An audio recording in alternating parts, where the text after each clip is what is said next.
O que você veste diz muito sobre você. Este é um ditado popular muito conhecido que podemos aplicar muito facilmente ao vasto mundo cinematográfico. Quer que eu prove isso? Quer que eu prove isso?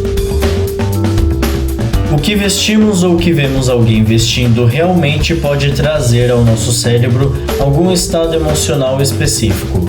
Com base em estudos, quando vemos alguém vestindo roupas vivas, a nossa mente pode remeter a sensações mais positivas e alegres.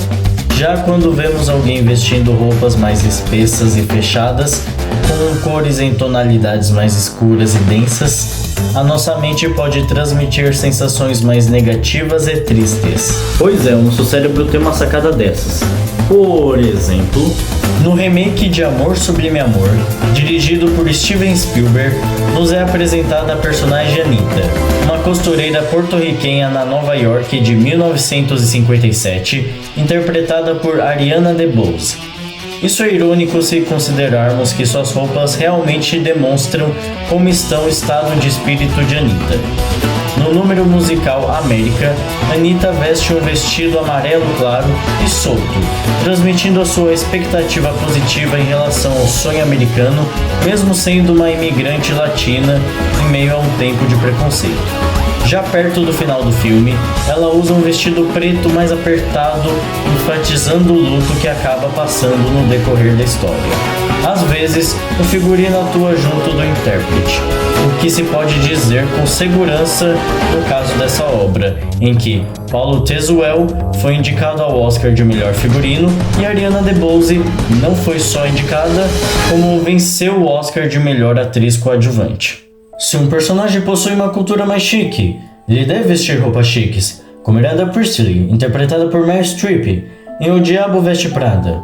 Se um personagem possui uma cultura mais descolada, ele deve vestir roupas descoladas, como Ferris Bueller, interpretado por Matthew Broderick, em Curtindo a Vida Doidado. Se um personagem vive numa época diferente da nossa, ele deve vestir roupas que sejam comuns ao seu tempo, como em toda obra que se passe numa época anterior ou posterior à época atual. Se um personagem vive num ambiente diferente do nosso, ele deve vestir roupas que sejam comuns à sua ambientação, como em filmes de super-heróis, de fantasia e de ficção científica, até mesmo na televisão. Se um personagem tem um gosto em algo específico, como o personagem Sheldon Cooper de The Big Bang Theory, que gosta muito de ciências e de HQs, ele deve vestir roupas, ou melhor, camisetas de acordo com os temas que o interessam. E assim por diante. Cada figurino deve seguir uma proposta diferente. Falando nisso, é divertido lembrar da produção de Volta para o Futuro, ou melhor, em relação ao figurino de Volta para o Futuro numa cena específica. Michael J. Fox era o principal cotado para interpretar Marty McFly, mas pelo seu compromisso com a sitcom Caras e Caretas, quem ficou com o papel foi Eric Stoltz. Mas acontece que o ator não conseguiu acertar o tom cômico que o seu personagem exigia, então ele foi demitido e conseguiram contratar Michael J. Fox em seu lugar, ao mesmo tempo que filmava Caras e Caretas. Quando filmaram a cena em que Marty encontra Hill Valley dos anos 50, Stoltz vestiu uma jaqueta preta que combinava com a época. O próprio roteirista e produtor Bob Gale afirmou que estavam perdendo uma ótima piada.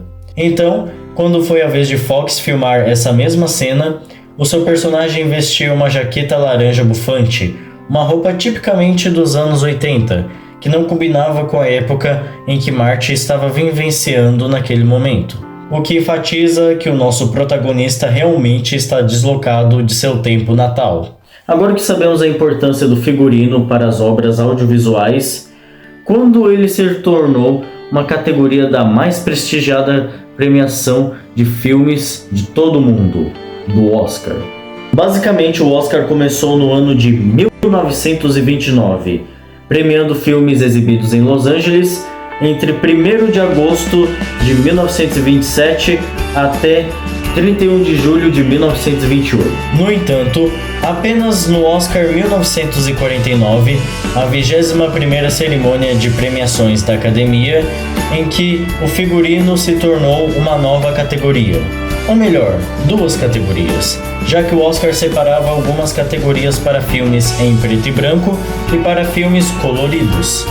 Logo, havia o Oscar de melhor figurino preto e branco e o Oscar de melhor figurino colorido. No primeiro prêmio, Roger Carforce venceu por Hamlet. Já em relação ao segundo prêmio, Dorothy Jenkins e Barbara Karinska venceram por Joanna Dark. Apenas em 1968 que o prêmio foi unificado, com John Huscott vencendo por Camelot.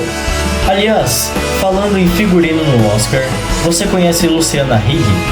Ela é uma figurinista italo-australiana brasileira que, em 1993, venceu, junto de Ian Whitaker, um Oscar de melhor direção de arte por Retorno a Howard's End, estrelado por Anthony Hopkins, Emma Thompson e Helena Bonham Carter. Esse é, até então, o único Oscar vencido por uma brasileira.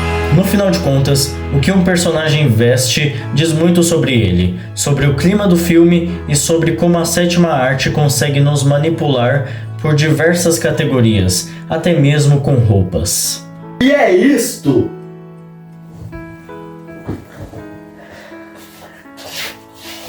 O que eu não faço pelo YouTube?